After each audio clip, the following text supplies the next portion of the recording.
चलेगी तेरी तानाशाही, नहीं चलेगी, नहीं चलेगी। हम हमारा हक मांगते, नहीं किसी से भीख मांगते, हम हमारा हक मांगते, नहीं किसी से भीख मांगते, हम हमारा हक मांगते। नहीं किसी से भीख मांगते।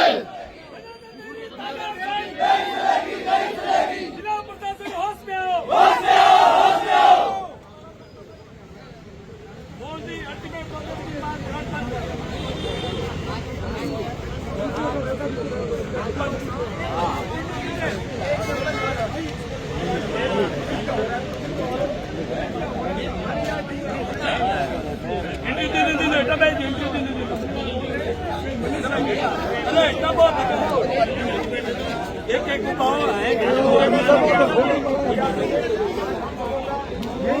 बात है परसों रात को 11:20 पे इन्होंने क्रूड निकालने के लिए ब्लास्ट किया था कोई वेलफेयर साइड में मंगला। हमारी पंचायत तो पूरी वेलफेयर से घिरी हुई है। तो एकदम इतना जोरदार धमाका था कि लोग सारे घरों से बाहर आ गए। रात को 11 बजे वहाँ गाँव मौजूद थे, वो लोग गए कैन की साइडों पे कि भाई काम बंद करो, ये भूकंप आ गया एक बार। लोग सारे डर गए सदे में। तब तक वहाँ कैन ने पुलिस प्रशासन को बुला लिया। पुलिस आ गई कि नहीं भूकंप आया नहीं, आप ऐसे झूठ बोल रहे हो। वो पुलिस की मौजूदगी में 1-2 धमाके उन्होंने और कर दिए, तो उनको पता चला कि वास्तव में भूकंप आया है। उसके बाद सुबह हम इकट्ठा हुए 10 बजे। पुलिस वालों ने कहा 10 बजे आपकी मीटिंग करवाते हैं। 10 बजे हम इकट्ठा हुए, बात की तो कोई सॉल्यूशन निकला नहीं। शाम होते होते मीडिया के लोग भी आ गए। स्कूल में बच्चे बैठने के लिए स्कूल रही नहीं, आसपास वाली हॉस्पिटल है वो भी उसकी सब पूरी टूट के गिर गई। फिर हमारी 4 बजे मीटिंग हुई। बाड़मेर ग्रामीण तहसीलदार साहब, भाटारू तहसीलदार साहब और सीओ साहब रमेश जी थे और कैन के अधिकारी थे। तब कैन वाले उनके सामने कह रहे कि नहीं साहब हमारी वजह से भूकंप नहीं आया, मलेशिया में इसका केंद्र था उस वजह से यहाँ आया। तो हमने कहा बीच में बाढ़ ही रहता है और भी सीटियाँ आती है, वहाँ क्यों नहीं आया, हमारे इस क्षेत्र में क्यों भूकंप आया। तो हम कैन के पास कहने कोई जवाब नहीं। आज से 3 साल पहले भी ऐसी स्थिति हुई, 2-2.5 साल पहले। उस टाइम हरीश जी राजस्व मंत्री थे, कैलाश जी केंद्र मंत्री थे।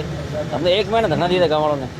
फिर कमेटियाँ बनाई एसडीएम के लेवल में, जहाँ से रिपोर्टें आज तक लिख दी कि 1 महीने घूमे, सर्वे की किसको नुकसान हुआ, मुआवजा देंगे, वो रिपोर्टें आज तक हमें साझा नहीं की। ना तो किसी को रुपया दिया, और CSR फंड है तो उस क्षेत्र में 0 के बराबर है। बाकी हाँ ये करते हैं, पूरे राजस्थान में करते हैं। प्रभावित हम है वहाँ बेलपेट के आसपास ढानिया वहाँ लोग सो नहीं सकते बाहर, मतलब इतनी बदबू आ रही है, मच्छर है, बहुत बड़े बड़े बीमारियाँ, कई तरह की बीमारियाँ फैल गई, बहुत हालत ख़राब है। तो कितना इलाका प्रभावित है, कितने घरों को नुकसान पहुंचा है जिस तरह से ये धमाके? मेन ज़्यादा भूकंप तो मतलब 7-8 किलोमीटर परिधि में था। बाकी महसूस 10-12 किलोमीटर परिधि में जो भी पंचायत है आसपास, सिक्तर है, सोकला है, कवास है, काउखड़ा है, मतलब आसपास की बड़ी बड़ी पंचायत है ये। बाकी अब उसमें नई अलग बड़ी वो छोटी-छोटी 10-15 पंचायत हो जाएगी। क्या कुछ हालात है घरों के जो दरारें हालात आई क्या, हैं? टाँका मतलब गांव, मेरे गांव के अंदर 80% टाँके डैमेज है, एक में भी पानी नहीं रहा परसों के बाद। आप देख सकते हो वहाँ मौके पे जाके। और घरों में दरारें हैं क्योंकि सरकारी भवन में पट्टियाँ RCC कम होती है, तो पट्टियाँ कहीं भी कभी भी क्रैक होकर गिर गई तो मतलब स्कूल में बड़ी जगह नहीं हो सकती है। इसलिए 2 दिन से बच्चे बाहर ही बैठ के पढ़ रहे हैं। आज भी टीम गई हुई है भास्कर की, वो भी उनके फ़ोटो भी आ जाएगा आपके पास। कल भी आपकी मीडिया के साथ ही आए थे, उन्होंने बच्चों के हल देखे थे स्कूल की, मतलब बहुत चिंताजनक हालत है। और कंपनी वाले कोई जवाब ही नहीं दे रहे, ना प्रशासन सुन रहा है। वो कह रहे टाइम दो, 7 दिन का टाइम दो। तो आज हम ज्ञापन दिया, 7 दिन का टाइम दिया। 7 दिन बाद हम फिर धरना प्रदर्शन करेंगे, भूख हड़ताल करेंगे, जो भी करना पड़ेगा करेंगे। हालत बहुत दयनीय है।